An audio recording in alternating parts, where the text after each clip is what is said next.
بچے کی زبانیں علیکم ورحمۃ اللہ وبرکاتہ۔ الحمد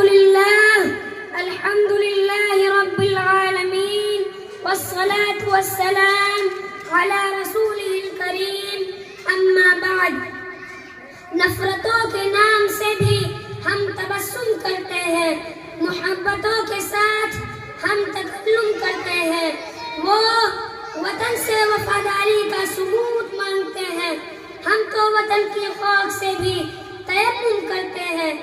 ملت اسلامیہ کے نوجوانوں اور بزرگان دین، اسٹیج پر رونق افروز مہمانان عوام اور باہر سے آئے ہوئے مہمانان کا میں تہہ دل سے شکر گزار ہوں کہ انہوں نے اپنے قیمتی وقت سے مجھے نوازا۔ جزاکم اللہ خیرا۔ سب سے پہلے میں آپ حضرات کے سامنے ایک حدیث شریف عرض کروں گا۔ وہ حدیث شریف یہ ہے، من لم یشکر الناس لم یشکر اللہ۔ جو لوگوں کا شکریہ ادا نہیں کرتا ہے وہ اللہ کا بھی شکریہ ادا نہیں کرتا ہے۔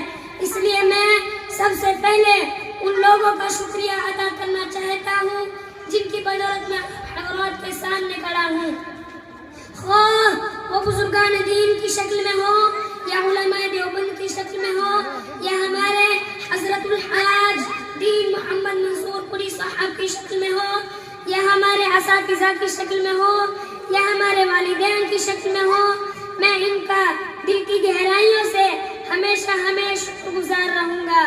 دعا کیجئے کہ اللہ تبارک و تعالی مجھے صحیح بات کہنے اور ہم سب کو اس پر عمل کرنے کی توفیق عطا فرمائے۔ ایک جشن باوقار ہے 26 جنوری، ایک وجہ افتخار ہے 26 جنوری، آئینہ ہند کا اس ہی دن ہوا نفاس، اس دن کی یادگار ہے 26 جنوری۔ معزز سامعین کرام، آج ہم سب یہاں اپنے عزیز ملک ہندوستان کے یوم جمہوریہ کا جشن منانے کے لیے یکجا ہوئے ہیں۔ دنیا کے سب سے بڑے نظام حکومت کا آج ماضی کی تمام تر کوتاہیاں اور خامیوں کے باوجود سنہری امیدوں اور پہلے خوابوں سے سجا ایک ایسا دور شروع ہو رہا ہے جس کا خیال دلوں کو جوش سے بھر دیتا ہے۔ سن 1857 کی جنگ آزادی سے لے کر سن 1957 کی جنگ آزادی تک اس ملک کو آزاد کرانے میں تمام مذاہب کے افراد نے مل جل کر حصہ لیا ہے، اور انہی کے باعث ہندوستان غلامی کی زنجیر توڑ کر آزاد تو ہو گیا تھا، لیکن یہ آزادی بنا آئین کے ایسی ہی تھی جیسے بنا روح کے جسم۔ لہذا ہندوستان کے رہنماؤں نے اس مختلف مذاہب، زبانوں اور تہذیبوں والے ملک کے لیے آئین سازی کا مشکل کام شروع کیا، اور 2 سال 11 مہینے 18 دن تک مختلف ممالک کے آئین کا مطالعہ کرنے اور مسلسل ڈسکشن، ڈیلیبریشن، ڈرافٹنگ اور ڈیبیٹ کے بعد آئین سازی اسمبلی کے ڈاکٹر PR امبیڈکر کی قیادت میں اپنے کام کو مکمل کیا، جسے پارلیمنٹ نے پاس کیا، اور اسی کے ساتھ ایک ایسا آئین وجود میں آیا جو ہندوستان کے مقصد آزادی کی نقاسی کرتا ہے۔ حضرات، آج آزادی کے 75 سال بعد ہمارا ملک جوہری طاقت کے لحاظ سے نہیں بلکہ اقتصادی اور معاشی لحاظ سے بھی دنیا کا بہترین ملک بننے کی طرف گامزن ہے۔ ملک کے ہر بچے کو تعلیم یافتہ بنانے کی جدوجہد آج اپنے ہدف تک پہنچ چکے ہیں، لیکن لاکھ کوششوں اور کاوشوں کے باوجود بھی انسانی مساوات کے علم بردار ملک میں برابری اور انصاف کا میزان ذات پات اور مذہبی اختلافات کے بوجھ تلے جھکتا چلا جا رہا ہے۔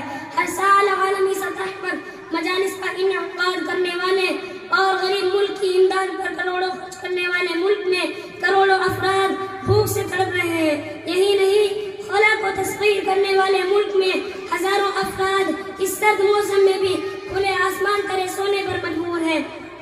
ہر شے کو امن کی تلاش ہے، لہذا اسی ہر خوف و خطر عالم میں یہ ہم طلبہ کی ذمہ داری بنتی ہے کہ ملک کو نجات کا راستہ دکھائیں، اور یقین جانیں کہ نجات کا راستہ اسی ادارے کے بانی جناب الحاج دین محمد منصور پوری صاحب کی تعلیمات سے ہو کر گزرتا ہے۔ وقت قلت کی بنا پر میں آپ حضرات سے یہی بات عرض کروں گا کہ سارے جہاں سے اچھا ہندوستاں ہمارا ہمارا سارے جہاں سے اچھا. آپ لوگ بھی میرے ساتھ پڑھیے. سارے جہاں سے اچھا ہندوستاں ہمارا ہمارا سارے جہاں سے اچھا.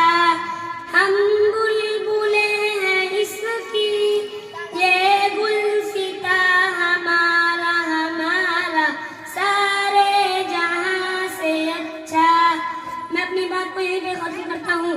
وآخر دعوانا ان الحمد للہ رب العالمین. السلام علیکم ورحمۃ اللہ وبرکاتہ.